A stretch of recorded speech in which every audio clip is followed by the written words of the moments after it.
Okay, good morning mga boss. September 29, 4:30 na ng madaling araw.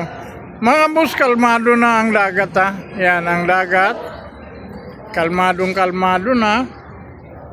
Yan, hanggang sa dulo. At yun yung mga pangulong. May mga bangka ng mga maliliit mga boss. Yun yung mga pangulong, mga lumaot na. Dini naman rin nagpe-prepare para lumaot din.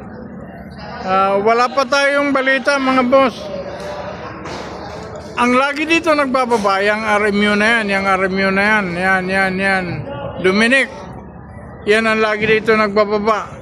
Pero wala pa tayong balita mga boss kung magbababa ba yan o ano.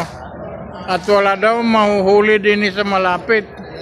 Ngayon, may mga dumating naman na isda. Yan, yung mga sa mga buli-buli. Galing yung iba ng Atimunan, ganun. Pero hindi pa mga boss yan sa Pangulong. Pagdating naman dito, may pakunti-kunti ring isda. Yan. Papakita ko sa inyo mga boss. Pagdating dito, may konti pa rin isda. Yan. At paglipat naman dito, meron din. Mga konti-kunti din lang. Kaya may mabibili kayo ngayon mga boss. Hindi ko lang masasabi ko ang presyo niyan. Hindi, mga magaganda rin yan mga boss. Mga isdang bato yan. Yan o.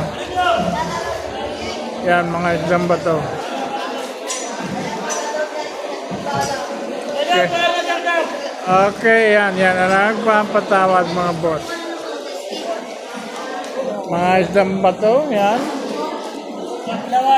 Tap laway daw. Okay. Dun sa mga nag-aabang ng baba ng Dominic, wala pa tayong balita mga boss.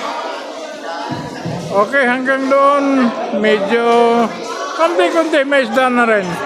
Siguro mga boss bukas. Babiyahin na rin tayo bukas. May makukuha na tayong isda bukas. Sigurado na yun, yung sa mga pangulong. Okay, thank you. Hanggang dito na lang. Isang araw ngayon ng Lunes, 29 na September. Thank you.